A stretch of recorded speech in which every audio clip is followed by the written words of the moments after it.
Muito bom dia a todos, sejam bem-vindos a mais um vídeo de abertura do mercado europeu. Começamos aqui então pelo calendário macroeconómico desta semana, hoje, segunda-feira, um dia com relativamente poucos dados macroeconómicos, nada de especial, à exceção aqui de declarações de alguns banqueiros, mas a partir de amanhã, terça-feira, começamos com um dos dados mais interessantes da semana, apesar de ser uma semana relativamente calma em termos de dados macroeconómicos. Amanhã então teremos minutas do RBA por volta da meia-noite e meia, referente então à reunião de novembro. Recordar que o RBA aumentou a sua taxa de juros em 25 pontos base para os 4,35, que foi o primeiro aumento da taxa do RBA desde junho e também foi amplamente esperado. Este aumento foi motivado por uma atualização de previsões de inflação por parte do RBA dos anteriores 3,3 para os atuais 3,5 até ao final do ano que vem, com o objetivo de manter a inflação dentro do intervalo de 2 a 3% até ao final de 2025. Depois, na quarta-feira, teremos as minutas da reunião da FOMC de novembro. Na última reunião, e tal como esperado, a Fed manteve a taxa no intervalo dos 5,25 aos 5,5%. E na sua declaração deixou então a maior parte das coisas inalteradas, deixando aqui também a porta aberta para novas subidas das taxas, mas observou que as condições financeiras mais restritivas iriam provavelmente pesar sobre a atividade económica. Observou também que os riscos de fazer demasiado ou pouco em termos de controle da inflação eram mais equilibrados e, portanto, esta declaração suscitou aqui algumas esperanças de que o ciclo de subida das taxas por parte da Fed possa ter então terminado. E, portanto, espera-se que estas minutas reforcem então a abordagem mais cautelosa por parte da Fed. Depois, na quinta-feira, 23 de novembro, teremos aqui os dados do IPC no Japão. O governador do Banco do Japão, o Ueda, reconheceu recentemente que o Japão está a fazer progressos no sentido de atingir de forma sustentável o objetivo de inflação de 3%, que é um pré-requisito fundamental para acabar com o seu controle da curva de rendimentos e também com a política de taxas de juros negativas. No entanto, não apresentou aqui nenhum calendário para o fazer. Recordar que até recentemente a inflação global do Japão moderou-se de um pico de 4,3% em fevereiro para 3% em setembro. No entanto, o valor da inflação subjacente, portanto aquela que exclui preços de alimentos e energia, permanece próxima de um máximo de vários anos de 4,2%.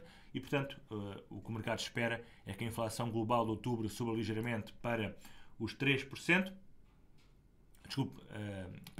Suba para os 3,4% dos anteriores 3% em setembro e prevê-se que a inflação subjacente diminua para 4% dos anteriores 4,2%. Por último, sexta-feira, teremos aqui os PMIs industrial e de serviços nos Estados Unidos, referentes então ao mês de novembro. Começando pelas commodities, o petróleo continua a fazer máximos atrás de máximos, sempre que corrige um pouco, é aproveitar esta correção para o mercado voltar a subir e fazer um novo máximo. Aconteceu isto recentemente, corrigiu aqui um pouco da parte da manhã e depois disparou outra vez em alta. O ouro continua aqui a negociar em alta também, com máximos e mínimos cada vez maiores, como podemos ver. Neste momento está numa fase corretiva, tal como a prata, mas a tendência continua a ser claramente de alta. Nas commodities agrícolas, o café corrigiu um pouco. Eventualmente poderemos ter aqui a formação de uma flag, temos que ir monitorizando aqui o preço do café, mas a tendência de curtíssimo prazo continua a ser de subida desde aqui o princípio do mês de outubro. Desde que não quebre aqui este mínimo dos 158,80, a tendência continua a ser então para subir.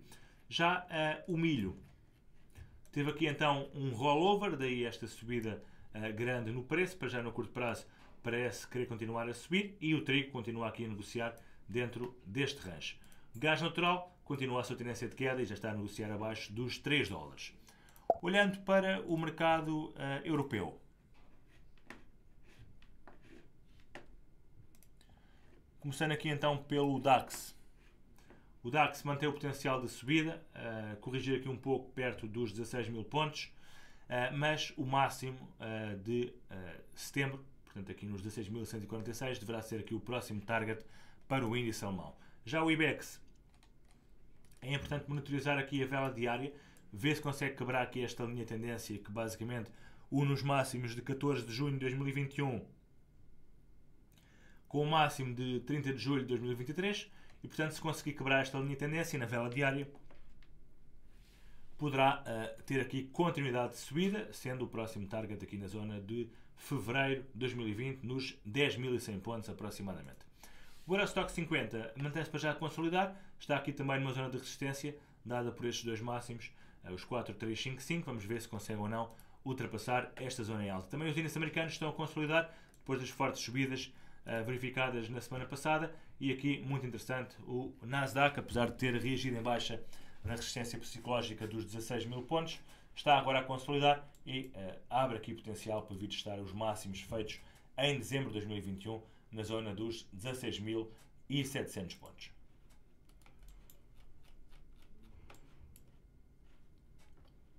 Também aqui o Dow Jones e o Russell 2000 a consolidarem, a tendência é, no entanto, de subida também. No mercado cambial, hoje temos aqui o dólar bastante fraco, temos também o CAD fraco, e do lado das mais fortes, o Yen, o NZD e também o AUD. Portanto, o Yen é a mesma moeda mais forte no dia de hoje, portanto poderemos ver aqui pares como, por exemplo, o CAD Yen, dólar Yen, poderão ser interessantes para comprar Yen nestes pares. Podemos ver que o dólar Yen já na zona dos 148,20, o Euro Yen também a cair com bastante força, o Libra Yen também, portanto o Yen realmente muito forte no dia de hoje. Não esquecer que teremos então dados de inflação no Japão esta semana. Em relação ao dólar, mantém-se então em queda, está já a negociar abaixo dos 104 e isso está a levar com que o Euro USD, o Libra USD, o AUD USD, o NZD USD, todos estes pares estejam então a fazer máximos intradiários. No que toca ao CAD, está bastante fraco também no dia de hoje e, portanto, Eurocad a subir, Libra CAD também, o dólar está bastante fraco e, portanto, o dólar CAD um pouco mais lateral. Em relação ao euro-franco suíço, depois de ter reagido aqui neste mínimo dos 94,30, subiu, e o dólar-franco suíço, aqui uma grande queda, como podemos ver, depois de ter então quebrado esta zona de suporte dos 89,50, no passado dia 14, acelerou então o movimento de queda. Por último, no mercado de criptomoedas, o sentimento é positivo no dia de hoje, Bitcoin a valorizar quase 1% para os 77.300 dólares. Ficamos então por aqui, um bom resto de dia a todos e bons negócios.